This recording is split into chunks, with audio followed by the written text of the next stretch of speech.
Very good morning, my dear student. Class 10 আৰু higher secondary second ইয়েৰৰ মৰমৰ সমূহ ছাত্ৰ ছাত্ৰীসকলক তোমালোক সকলোকে স্বাগতম জনাইছোঁ আজিৰ আমাৰ এই ক্লাছটোলৈ। আজিৰ এই ক্লাছটোত তোমালোকৰ যিখিনি টেন্স আছে, তোমালোকে হয়তো বহুত আগতে পঢ়িছে টেন্সখিনি, ঠিক আছে। আমি টেন্সখিনি কি কৰিম, ৰিভিজন কৰিম, ঠিক আছে। গতিকে খুবেই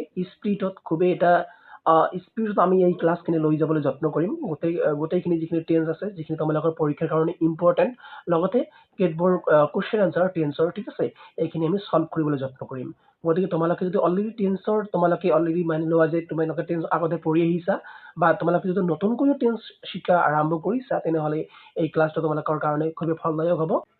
ওকে, সো তোমালোকে হয়তো জানাই যে টেন্স, টেন্স সাধাৰণতে কেই প্ৰকাৰৰ হয়? 3 প্ৰকাৰৰ হয়। কি টেন্স হয়? বলে এটা হল প্ৰেজেন্ট, PRESENT প্ৰেজেন্ট, এটা হল কি পাষ্ট, আৰু আনটো কি ফিউচাৰ, FUTURE ফিউচাৰ। আৰু প্ৰেজেন্ট মানেনো কি? ওকে, প্ৰেজেন্ট মানে হল বৰ্তমান কাল, ঠিক আছে। পাষ্ট মানে কি? পাষ্ট মানে হল অতীত কাল, ঠিক আছে। আৰু ফিউচাৰ মানে কি? ভৱিষ্যৎ কাল। ওকে, সো প্ৰত্যেকটা টেন্সৰে কেইটাকৈ ভাগ থাকে? 4টাকৈ। ইয়াৰ 4টা ভাগ আছে, ইয়াৰ 4টা ভাগ আছে, আৰু ইয়াৰো 4টা ভাগ আছে। গতিকে আমি প্ৰেজেন্টৰ যি 4টা ভাগ আছে, 4টা ভাগৰ 1 নম্বৰ যিটো ভাগ, সেইটো আমি এতিয়া আলোচনা কৰিম, ঠিক আছে। 1 নম্বৰ ভাগটো কি আছিলে? 1 নম্বৰ ভাগটোৰ নাম আছিলে প্ৰেজেন্ট। ওকে, মই কালাৰখিনি চেঞ্জ কৰি লৈছোঁ। Present, PRESENT present indefinite, INDEFINITE present indefinite tense. Okay, present indefinite tense. Okay, so present indefinite টেন্সৰ যিখিনি গঠন বা যিখিনি ডেফিনিশ্যন, সেইখিনি আগতে জানিব লাগিব আমাৰ। প্ৰথমে আমি ডেফিনিশ্যন জানিব যত্ন কৰিম। প্ৰেজেন্ট ইনডিফিনিট টেন্সৰ ডেফিনিশ্যন কি? যে প্ৰেজেন্ট মানে বৰ্তমান, ঠিক আছে।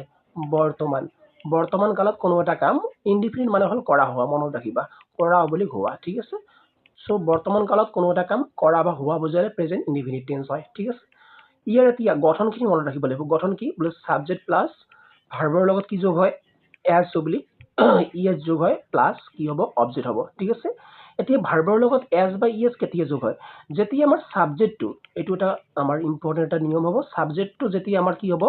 বোলে থাৰ্ড পাৰ্চন সিঙ্গুলাৰ নাম্বাৰ হয়, ঠিক আছে, তেতিয়া আমাৰ ভাৰ্বৰ লগত প্ৰেজেন্ট ইনডিফিনিট টেন্সত কি যোগ হয়? এছ অব্লিক ইএছ যোগ হোৱা দেখা পোৱা যায়, ঠিক আছে। আই হোপ তোমালোকে এইখিনি বুজি পাইছা।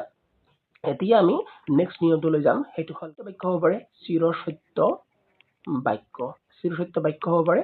তাৰপিছত কি হ'ব পাৰে? অভ্যাসগত কাম হ'ব পাৰে, ঠিক আছে। অভ্যাসগত কাম হ'ব পাৰে। এই চিৰসত্য বাক্য বা অভ্যাসগত কাম আদি বুজালে কি হৈ যাব? আমাৰ প্ৰেজেন্ট ইনডিফিনিট টেন্স হৈ যাব, ঠিক আছে। গতিকে এইখিনি আমি সকলোৱে জানোৱে, ঠিক আছে। আকৌ তোমালোকক মনত কৰি দি আছো। আমি নেক্সট নিয়মটোলৈ যাম। নেক্সট নিয়ম আৰু কি আছিলে? যে মানি লোৱা যে কোনো এটা ঘটনা FUTURE ফিউচাৰত হ'ব, ঠিক আছে। কোনো এটা ঘটনা, কোনো এটা কাম কেতিয়া হ'ব? ফিউচাৰত হ'ব, অৰ্থাৎ ভৱিষ্যৎ কালত হ'ব। কিন্তু সেই ভৱিষ্যৎ কালত হ'ব লগা যিটো ঘটনা আছে, সেইটো কি হয়? ফিক্সড হয়, FIXD ফিক্সড হয়। ফিক্সড মানে কি? আমি অসমীয়াত ক'ব পাৰো স্থিৰ হয়। যদি স্থিৰ হোৱা বুজায়, একেবাৰে ফিক্সড হোৱা বুজায়, তেনেহ'লে তোমালোকে ক'ব পাৰা যে সেইখিনি বস্তু ফিউচাৰ ইনডিফিনিট টেন্সত নহয় পিনে কোন টেন্সত হ'ব? প্ৰেজেন্ট ইনডিফিনিট টেন্সত হ'ব বুলি আমি কি কৰিব পাৰো? ক'ব পাৰো, ঠিক আছে। তাৰমানে ভৱিষ্যৎ কালত কোনো এটা কাম যদি স্থিৰ হোৱা বুজায়, একেবাৰে খাটাং হোৱা বুজায়, তেনেহ'লে সেই বাক্যটো ফিউচাৰ টেন্সত নহয় পিনে প্ৰেজেন্ট ইনডিফিনিট টেন্সত আমি সাধাৰণতে কি কৰা হয়? লিখা হয়, ঠিক আছে। এনেকুৱা ধৰণৰ বাক্যও আছে, মই তোমালোকক উদাহৰণ দিম। যদি তোমালোকক এতিয়াই দিব লাগে, ঠিক আছে, মই এতিয়াই দিব যত্ন কৰি আছো এইটোৰ উদাহৰণ, ঠিক আছে। মানি লোৱা যে অসমীয়াত দি আছো যে আমাৰ পৰীক্ষা অহাকালিৰ পৰা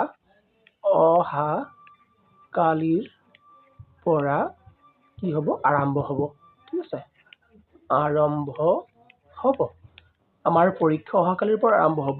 চোৱা, আৰম্ভ হ'ব বুলি কৈ আছে। আৰম্ভ হ'ব মানে এতিয়াও আৰম্ভ হোৱা নাই, ডেট মিনছ ফিউচাৰ, ভৱিষ্যতৰ কথা কৈ আছে। বাট এইখিনি কিন্তু আমাৰ ফিউচাৰ টেন্সৰ ভিতৰত নপৰিব, অৰ্থাৎ ফিউচাৰ ইনডিফিনিট টেন্স নহ'ব। এইটো কৰাৰ ক্ষেত্ৰত আমাৰ কোন টেন্স কৰিব লাগিব? কোন টেন্সত কৰিব লাগিব? প্ৰেজেন্ট ইনডিফিনিট টেন্সত কৰিব লাগিব। কাৰণ তোমালোকৰ যিখিনি পৰীক্ষা হ'ব, পৰীক্ষা হোৱাখিনি একেবাৰে কি হয়? ফিক্সড হয়, অৰ্থাৎ স্থিৰ হয়। তোমাৰ বেমাৰ আজাৰ হওক বা যিকোনোৱে নহওক কিয়, তোমালোকে পৰীক্ষাখিনি দিবই লাগিব। গতিকে ফিউচাৰত একেবাৰে স্থিৰ হোৱা বুজাই আছে, ঠিক আছে। যদি একেবাৰে ফিক্সড বা ভৱিষ্যতত একেবাৰে হ'বই হ'ব, তেনেহ'লে কি কোন টেন্স হ'ব? আমাৰ প্ৰেজেন্ট ইনডিফিনিট টেন্স হৈ যাব, ঠিক আছে। গতিকে আমি ট্ৰান্সলেট কৰোঁ এতিয়া। আমাৰ পৰীক্ষা কি বুলি কোৱা হয়? our examination, EXAMINATION, our examination, ঠিক আছে। ইয়াত আমি উইল হ'ব লাগিছিল কিন্তু উইল নহয় ইয়াত। ইয়াত কি হ'ব বোলে start, START, start, ঠিক আছে। start from FROM, from কেতিয়াৰ পৰা, অহাকালি। অহাকালি কি বুলি কোৱা হয়, tomorrow, TOMORROW, আমাৰ পৰীক্ষা অহাকালিৰ পৰা অৰ্থাৎ tomorrowৰ পৰা আৰম্ভ হ'ব, ঠিক আছে। তেনেহ'লে ইয়াত তোমালোকে এটা ভাবিব লাগিব যে our exam যিখিনি আছে, our exam খিনি actually third person singular number হয় নে নহয়। কাৰণ third person singular number হ'লে আমি ভাৰ্বৰ লগত কি যোগ কৰিব পাৰিম, as বা es যোগ কৰিব পাৰিম। তেনেহ'লে our examination starts হৈ যাব। তাৰ মানে হ'ল our examination যিখিনি আছে এইখিনি কি হয়, third person actually single number হয়। অ'কে, আই হোপ তোমালোকে বুজি পাইছা। যদি বুজি পাইছা এটা লাইক কৰি দিবা, ঠিক আছে। গতিকে আগবাঢ়ি গৈছো। আপনাৰ আমি মনত ৰাখিব লাগিব যদি কোনো এটা বাক্য ACRE হিয়াৰ বা দেয়াৰেৰে, TACRE দেয়াৰেৰে আৰম্ভ হৈ আছে, যদি কোনো এটা বাক্য মানি লোৱা যে হিয়াৰ বা দেয়াৰেৰে আৰম্ভ হৈ আছে, তেনেহ'লে সেই বাক্যটো কি হ'ব, প্ৰেজেন্ট ইনডিফিনিট টেন্স হ'ব, ঠিক আছে। যিকোনো এটা বাক্য, let's suppose we are going to take a example, ঠিক আছে। এটা এক্সাম্পল আমি ল'বলৈ যত্ন কৰোঁ ইয়াত, ঠিক আছে। 1 নম্বৰ এক্সাম্পল বোলে হিয়াৰ, ACRE হিয়াৰ, ইয়াত লিখি থোৱা আছে মানি লোৱা গো দা, TAC দা বাছ, ঠিক আছে। তেনেহ'লে ইয়াত কিহেৰে আৰম্ভ হৈ আছে বাক্যটো, হিয়াৰেৰে আৰম্ভ হৈ আছে। চ' ইয়াত কি আহি যাব, হিয়াৰ, কমা দা বাছ যিখিনি আছে এইটো হ'ল আমাৰ ছাবজেক্ট, ঠিক আছে, দা বাছ, ঠিক আছে। এতিয়া আমাৰ ভাৰ্ব যিটো আছে, ভাৰ্বৰ লগত কি যোগ হ'ব, আমাৰ এছ বা ইয়েট যোগ হ'ব। চোৱা হিয়াৰ বা দিয়া থকাৰ কাৰণে প্ৰেজেন্ট ইনডিফিনিট টেন্স হ'ল। দা বাছ যিখিনি ছাবজেক্ট আছে ইয়াত থাৰ্ড পাৰ্চন ছিংগুলাৰ নাম্বাৰ, আৰু থাৰ্ড পাৰ্চন ছিংগুলাৰ নাম্বাৰ হ'লে ভাৰ্বৰ লগত কি যোগ হয়, এছ বা ইয়েট যোগ হয়, ঠিক আছে। গতিকে আমি ক'ব পাৰোঁ যে হিয়াৰ বা দেয়াৰে আৰম্ভ হ'লে প্ৰেজেন্ট ইনডিফিনিট টেন্স হয় বুলি, ঠিক আছে। আই হোপ তোমালোকে বুজি পাইছা। প্ৰেজেন্ট ইনডিফিনিট টেন্সত আৰু এটা বিশেষ নিয়ম হ'ল যে কি কি শব্দ থাকিলে পিনে, কি কি এডভাৰ্ব বা এডজেক্টিভ থাকিলে পিনে আমাৰ প্ৰেজেন্ট ইনডিফিনিট টেন্স হয় বুলি আমি ক'ব পাৰোঁ। যেনেকুৱাকৈ কেতবোৰ শব্দ আছে, যেনেকুৱাকৈ ALWAYS, অলৱেজ হ'ব পাৰে, ডেইলি, DAILY, ডেইলি হ'ব পাৰে। তাৰপিছত কি হ'ব পাৰে, REGULARLY, ৰেগুলাৰলি হ'ব পাৰে। তাৰপিছত কি হ'ব পাৰে, ইউজুৱেলি, USUALLY, ইউজুৱেল হ'ব পাৰে। তাৰপিছত কি হ'ব পাৰে, এভৰি, EVERY, এভৰি, এভৰিৰ লগত যিয়ে নাথাকক কিয়, ডে থাকিব পাৰে, মান্থ থাকিব পাৰে, MONTH, মান্থ। তাৰপিছত কি থাকিব পাৰে, ইয়েৰ থাকিব পাৰে, ঠিক আছে। উইক থাকিব পাৰে, WWK, উইক। নাইট থাকিব পাৰে, NIGHT, নাইট, আৰু ইত্যাদি কৰি বহুত কিছু থাকিব পাৰে, ঠিক আছে। গতিকে চববিলাক থাকিলে পিনে কি হয়, এভৰি থাকিলে পিনে কি হৈ যায়, প্ৰেজেন্ট ইনডিফিনিট টেন্স হৈ যায়। তাৰপিছত টুডে থাকিব পাৰে, টুডে থাকিলে প্ৰেজেন্ট ইনডিফিনিট টেন্স হৈ যাব। তাৰপিছত জেনাৰেলি, GENERALLY, জেনাৰেলি থাকিলে পিনে কি হৈ যাব, প্ৰেজেন্ট ইনডিফিনিট টেন্স। পাংচুৱেলিটি, PUNCTUALTY, পাংচুৱেলিটি থাকিলে পিনেও কি হৈ যাব, প্ৰেজেন্ট ইনডিফিনিট টেন্স হৈ যাব। গতিকে এইকেইটা আমাৰ মনত ৰখা তাৰমানে খুবেই প্ৰয়োজন, ঠিক আছে। যদি আমি এইকেইটা মনত ৰাখিব পাৰোঁ তেনেহ'লে আমাৰ কাৰণে এয়া খুবেই সুখবৰ বা ভাল খবৰ। কাৰণ আমি অতি সহজে কি কৰিব পাৰিম, তেতিয়া টেন্সখিনি ধৰিব পাৰিম যে এইটো কোন টেন্সত আছে, ঠিক আছে। আমি এটি উদাহৰণৰ সহায়ত বুজিব যত্ন কৰিম, ঠিক আছে। আৰু এইখিনি তোমালোকে স্ক্ৰীনশ্বট মাৰি ল'বা, ঠিক আছে। তোমালোকে যদি নোট বনোৱা নাই এতিয়ালৈকে, স্ক্ৰীনশ্বট মাৰি লৈ পিনে তোমালোকে লিখি ল'বা এইখিনি, ঠিক আছে।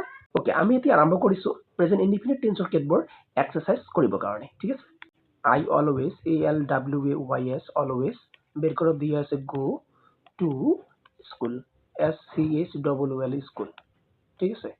I always go to school, ইয়াত কি আছে, অলৱেজ আছে। অলৱেজ থকাৰ বাবে ইয়াত কি হৈ যাব, প্ৰেজেন্ট ইনডিফিনিট টেন্স হৈ যাব। তেনেহ'লে I always, ALWAYS, অলৱেজ, ইয়াত গো আছে, গোটো কি হৈ যাব, গোৱে থাকিব, ঠিক আছে। কাৰণ ছাবজেক্টটো কি আছে, ফাৰ্ষ্ট পাৰ্চন ছিংগুলাৰ নাম্বাৰ আছে, গো to school, SCHOOL, school. Okay, হৈ গ'ল আমাৰ এইটো। যিখিনি কুৱেশ্যন আছে সেইখিনি আমাৰ এনচাৰ হৈ গ'ল, ঠিক আছে। এতিয়া 2 নম্বৰত আমি লিখিম যে উই, বেৰ ঘৰত লিখিছোঁ গো টু স্কুল ডেইলি। ইয়াত কি আছে, ডেইলি আছে। ডেইলি থাকিলে পিনে কি হৈ যাব, প্ৰেজেন্ট ইনডিফিনিট টেন্স হৈ যাব। তেনেহ'লে we go to school daily, same, ঠিক আছে। 3 নম্বৰ, চোৱা উইৰ লগত আমি কি বহাইছোঁ, গো আছে, ইয়াতো গোৱে বহাইছোঁ। তাৰ মেইন কাৰণ হ'ল কি, উই যিখিনি আছে এইখিনি হয় first person plural number. First person plural নাম্বাৰৰ লগতো কি হ'ব, এছ বা ইয়েট যোগ নহ'ব, ঠিক আছে। কাৰ লগত হ'ব, থাৰ্ড পাৰ্চন ছিংগুলাৰ নাম্বাৰৰ লগত হ'ব। নেক্সট আৰম্ভ কৰোঁ। I usually, USUALLY, I usually বিলকুলত লিখিছোঁ play PLAY play at 5 PM ইয়াত চোৱা তোমালোকে কেনেকৈ গম পাবা যে এইটো কোন টেন্স হয় এই ইউজুৱেলি আছে ইউজুৱেলি থাকিলে পিনে কি হৈ যাব প্ৰেজেন্ট ইনডিফিনিট টেন্স হৈ যাব তেনেহ'লে I US UALLY usually play আছে প্লে হৈ যাব ঠিক আছে at 5 PM ঠিক আছে I hope তোমালোকে বুজি পাইছা ইয়াত I আছে আৰু I টো কোনো থাৰ্ড পাৰ্সন সিঙ্গুলাৰ নাম্বাৰ নহয় I টো first person singular number okay so after that আমি কৰিব গৈ আছো যে they THEY they বিলকুলত লিখলো buy a book every month সিহঁতে প্ৰত্যেক মাহে কি কিনে কিতাপ কিনে ইয়াত চোৱা every আছে every থকাৰ লগে লগে প্ৰেজেন্ট ইনডিফিনিট টেন্স হৈ যাব ঠিক আছে তেনেহ'লে they buy থাকিলে কি হ'ব ইয়াত buy হ'ব কাৰণ হল they যিখিনি আছে they খিনি কি হ'ব আমাৰ প্লুৰেল নাম্বাৰ হ'ব third person plural number singular number হলেহে আমি ভাৰ্বৰ লগত কি যোগ কৰো as বা es যোগ কৰো ঠিক আছে the boys kill a tiger